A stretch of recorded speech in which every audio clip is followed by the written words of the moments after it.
I never believed in ghosts.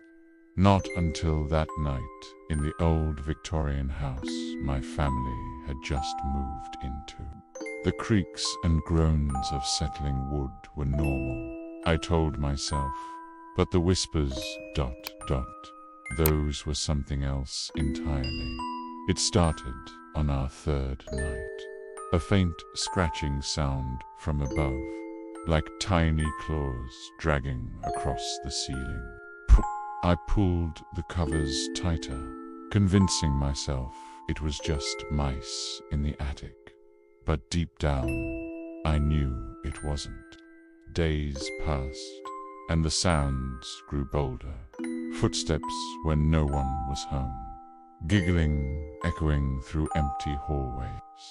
My parents brushed off my concerns, but I couldn't shake the feeling we weren't alone. Then I saw it. The attic door, always closed, now stood slightly ajar. A chill ran down my spine as I approached. My hand trembled as I reached for the doorknob.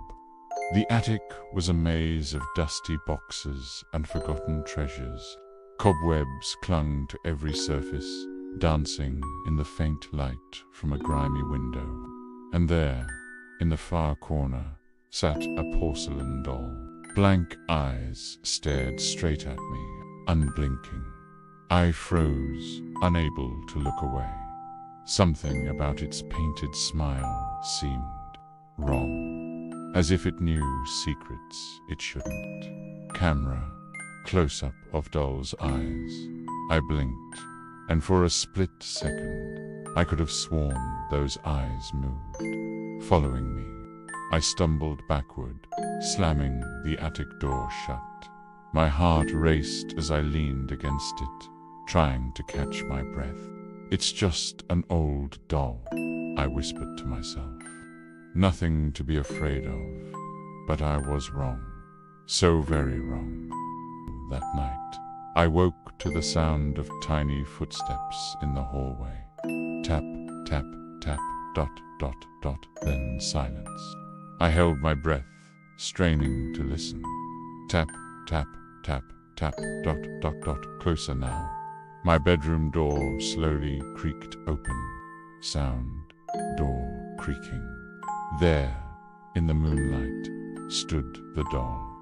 Its porcelain face gleamed, that eerie smile wider than before. I wanted to scream, but no sound came out. It tilted its head, studying me. Then, ever so slowly, it raised one tiny hand and waved. I squeezed my eyes shut, praying it was just a nightmare. When I opened them again, the doll was gone. But a small, dusty footprint remained on my carpet. Camera, close-up of footprint. The next morning, I frantically searched the attic, but the doll was back in its corner, motionless. I told my parents, but they just exchanged worried glances. Honey, it's just your imagination, Mum said gently. Old houses can play tricks on you, but I knew what I saw, and it was only the beginning. Strange things started happening around the house. Objects moved when no one was looking. The temperature would suddenly drop in certain rooms. And always, that feeling of being watched.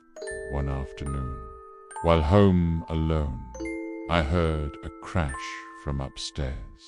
My hands shook as I climbed the stairs, dreading what I might find. The attic door stood wide open. Pause. 3 seconds silence. Inside, boxes were overturned, their contents scattered across the floor. And there, in the center of the chaos, sat the doll. A yellowed newspaper clipping lay at its feet. With trembling fingers, I picked up the paper. The headline made my blood run cold. Child disappears from Victorian home. Doll found at scene. Camera. Close-up of newspaper headline. The article was dated 1920. It described a young girl who vanished without a trace, leaving behind only her favorite doll. The same doll that now sat before me, its painted eyes seeming to gleam with satisfaction. I dropped the paper, backing away. But as I reached the door, it slammed shut. The temperature plummeted, my breath visible in the suddenly frigid air. Sound, door slamming. Who, ... Who are you? I whispered, my voice shaking. The doll's head slowly turned, its eyes locking onto mine. And then, impossibly, its porcelain lips began to move. I've been so lonely, it whispered in a child's voice. Won't you play with me forever? Sound, child's whisper. I screamed, clawing at the door. It flew open, and I tumbled into the hallway. I ran, heart pounding, not daring to look back. That night, I begged my parents to believe me, to get rid of the doll, to move anything. But they remained skeptical, worried about my overactive imagination. Sound, soft footsteps. As I lay in bed, unable to sleep, I heard it again. Tap, tap, tap, tap, coming up the stairs. My door creaked open, and there it stood. The doll, its eyes now glowing faintly in the darkness. You can't escape me, it giggled. I'll always find you. Sound, giggling. I squeezed my eyes shut, praying for morning. When I opened them, sunlight streamed through my window. The doll was gone, but a small handprint remained on my mirror. Camera, close-up of handprint on mirror. I knew then that I had to find answers. I spent days researching the house's history, uncovering a dark past of disappearances and unexplained deaths, all linked to that cursed doll. But knowledge wasn't enough. The activity escalated, doors slamming on their own, objects flying across rooms, and always, that child's laughter echoing through the house. My parents finally began to believe, but it was too late. The entity had grown too strong. It all came to a head one stormy night. The power went out, plunging the house into darkness. Lightning flashed, illuminating the doll standing at the foot of my bed. Time to play, it whispered, reaching out with its tiny porcelain hand. Sound, thunder, crash. I screamed, louder than I ever had before. My parents burst in, flashlights cutting through the darkness.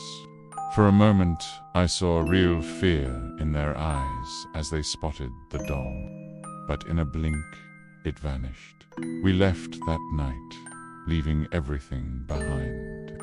I thought it was over, that we had escaped. But as I sit here, telling you this story, I can't shake the feeling that we're not alone. That somewhere in this new house, hidden in a dark corner or tucked away in a forgotten box, that doll is waiting, watching, ready to play once more.